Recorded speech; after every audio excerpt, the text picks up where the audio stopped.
Greetings from YouTubeville. Once again, Danny Savage, Draft Guru, coming to you live this Monday morning. Mondays suck. Ah. Like, sub, and subscribe. It don't cost a dime.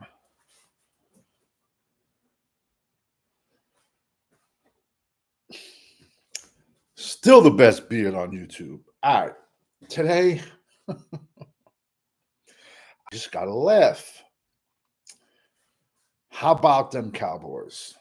30 years of this BS going on. Yet Jerry's the smartest man in football. It's worth 13 billion. There's a video out there yesterday of when they were opening the doors at Dallas Stadium. It looked like a Black Friday sale. People went, they ran in like it was they were giving free, like they ran in like Roger Staubach was signing stuff for free. It's a comical video out there. That's one of the main reasons why we're never going to win shit. Last preseason game, 80,000 people at a preseason game. What's the incentive to win? What is? There is none. I've said it since the draft. We have a top 5 worst defensive tackle room in the NFL. I've said it since the draft.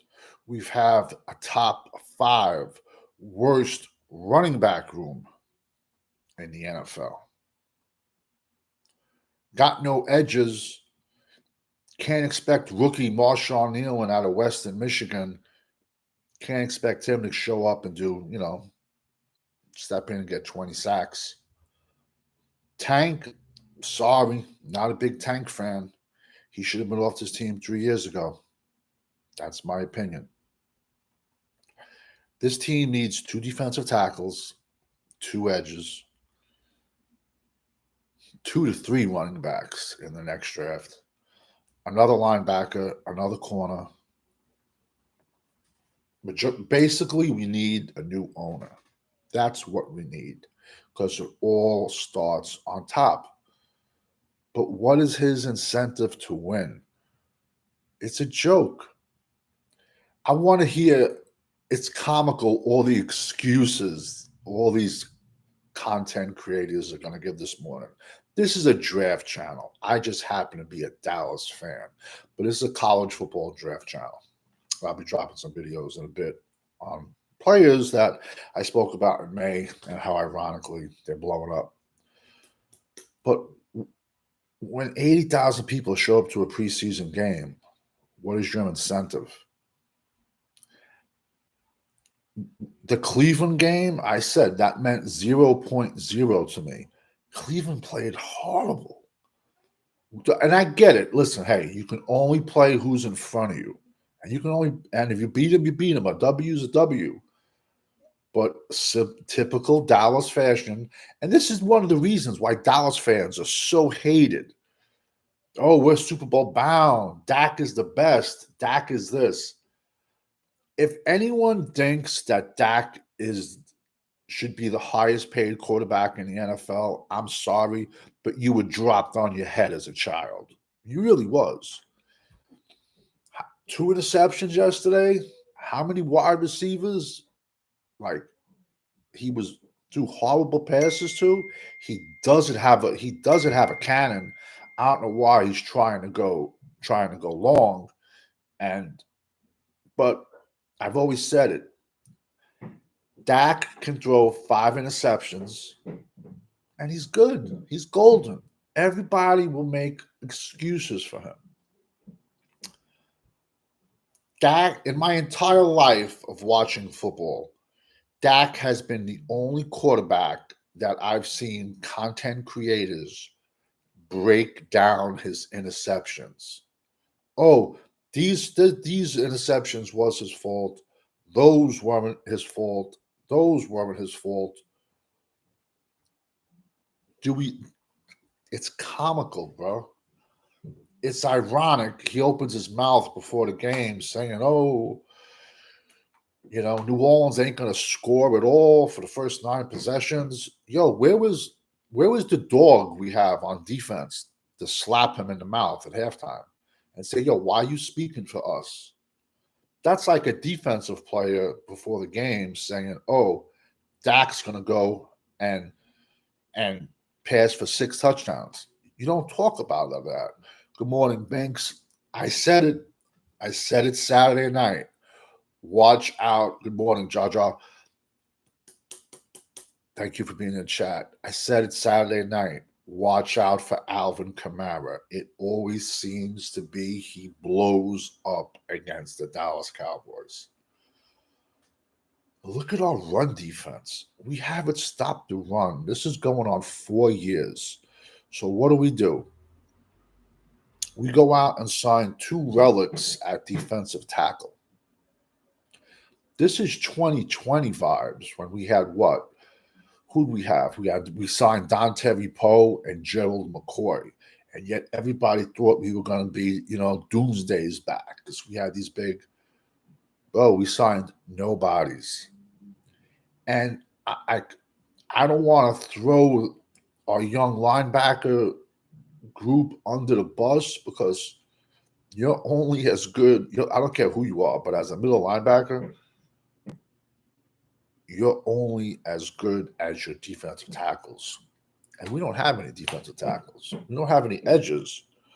Where was the great Micah Parsons yesterday playing against who he's been called a bust since he's gone in the NFL, Trevor Penning from Northern Iowa, who the Saints started him out at left tackle. Me personally, since he was at Northern Iowa, I said the kid's a guard. And I won't give up on that kid until I see him play as a guard.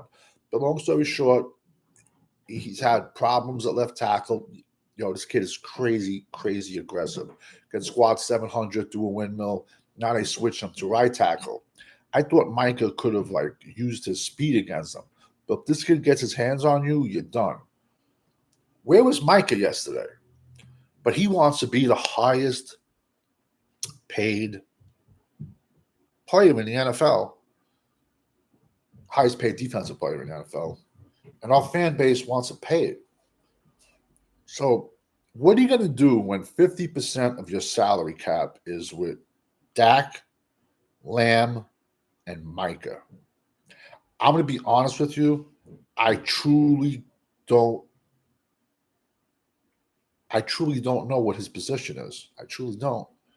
He's too small for an edge, and he doesn't have it up here for a linebacker. He has no clue what he's doing in the middle. So I don't know what we're going to do with him. What would the NFL community, because this is a college draft station, channel, if Hassan Reddick said, "I want to be the highest paid player in the NFL," look at Hassan Reddick's stats next to Micah Parsons' stats the last 2 years. The last 3 years, they're identical. But yet, Micah wants to be the highest paid. Micah is not a dog. I'm sorry. I'll show you many plays the last 3 years, him giving up on plays and him walking around like he's walking. When I was in high school, we used to have a kid that used to do that, would walk on the field and be like, "Oh, so-and-so is walking their dog." He looks like he's walking his dog on the field. I don't want to. So let's stop blaming Mike Zimmer. Mike Zimmer is an established defensive coordinator in this league. And I'm glad to have him, but he can't put his hand down in the dirt on Sundays. And unless you have the dogs in front of you, you can have the best scheme in the world. But if they can't perform and they're horrible, you're not going to look good. Talk about Dak for a few minutes. It's ironic. He was always conservative, never talked much. And he signs his contract. Now he's showing up like he looks like he's Nicky Barnes. If anyone don't know who Nicky Barnes is, just Google him or look up a movie, American Gangster. It's really funny. So it's like his personality has changed overnight. And people are saying, oh, we're hard on Dak. We're hard on Dak. What has he done? Nothing. I know I'm showing my age. There is an older Dallas quarterback named Danny White. He went to 3 straight NFC championships and lost all 3. And people call him a bum. He's considered a bum in the Dallas community. And he was unfortunately that he had to follow Roger Staubach, and that was a no-win situation. That's like anyone that had to follow Troy Aikman. That's a no-win situation. If Dak went to 1 NFC championship game and lost, our fan base would be saying, oh, he's a Hall of Famer. He's a Hall of Famer.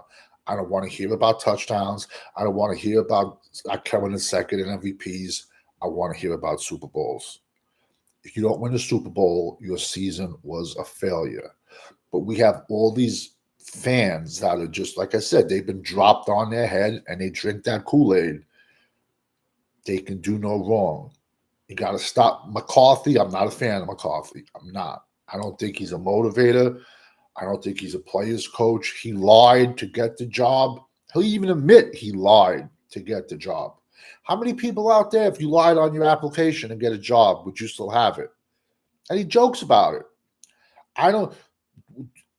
Honestly, people, yesterday at halftime, did you see Mike McCarthy like overturning tables, throwing shit, getting mad, people's faces? Did you see a defensive player grabbing Dak by the throat and saying, why don't you shut your mouth, that they're not going to score? Yo, when you talk shit like that, that's all bulletin board. Excuse my language. That's all bulletin board material. But where's the dogs? A former Cowboy, Martellus Bennett, I think he got traded. We didn't resign him. He went to the Bears and he had a problem. And someone, got into a fight with another player during camp. And then another player was started with him. And he's like, oh, I'm all pro. And he's like, all pros can get beat up too. What is that supposed to mean? I understand you're not supposed to beat up the quarterback, especially, but you can slap him, put your hand around his throat, because Dak doesn't strike me as a fighter. I'm sorry. But we signed him, and we got him for 4 more years, and our fan base was, oh. I'm not blaming all of him, because Dak sucked, Micah sucked, the entire defense sucked. Let's stop blaming the coaches. And I agree with you, Jar. Stop blaming all of the coaches. Zimmer is a good defensive coordinator. Al Harris is a good assistant. I think he's an assistant head coach, and he's a defensive backs coach. He's a baller. He's a good player. But we had to know Carson's going to get picked on. Did anyone not think not having Jake Ferguson was going to be an issue yesterday? Was I the only person that said that? And Jerry's just going to play with you guys left and right. It's a bone bruise on a sprained knee, which is considered a microfracture also. He should be on IR. You think they're going to shoot a young kid's knees up just to go out and play it now? If you were him, would you do it? Hasn't even been paid yet. And everyone thought like that wasn't going to be a huge thing. We have a young old line, and I said, they look good, but they're going to takes a while for a young offensive line to gel. But the main reason why this is like this is because of us. It's the fan base. There's one way to hurt Jerry Jones. Only one. Well, actually, there's 2. You could say, one of his love childs, and he has to pay out millions. But basically, that goes back to step 1. You can only hurt him in the pocket. That's it. I won't watch them. Unless they're on TV, I'll watch them. If they're not, nah, man, I'm sorry. 30 years of getting screwed around with. That's why there's a very big disconnect with older Cowboy fans and the younger Cowboy fans. These kids are just happy to go 10-7, 12-5. They're just happy to see their quarterback. They don't know what a good team is. They've never seen a championship where these older guys know the lineage of this team. And this team is you win a Super Bowl or your season was a failure. It's just comical. We're going to be in salary cap hell. I don't know how we're going to sign Micah. I would not make him the highest paid defensive player in the NFL. I don't even know what position he is because he's too small to play full time D end, and he's not a linebacker to me. At Penn State, he was just allowed to just run around like with his hair on fire, and his athleticism got him over. And he's a crazy athlete. I'm not saying he's not, but he ain't no dog. I don't see a mean streak in him at all. This is probably like my monthly cowboy video, and I just gotta laugh, man. But I want to see all the excuses for all where are all the excuses for these Dallas fans? Where's all the excuses from the fun bunch, all these commentators, these Dallas content creators that just make excuses and drink the Kool-Aid? Bro, man, uh, what was that movie with Roddy Piper? Them, I think, where you put on the sunglasses and you saw the truth, you saw the reality, man. Bro, stop drinking the Kool-Aid, people. Everyone knows when you're rocking with the GWO, it's for life. Over and out, everybody.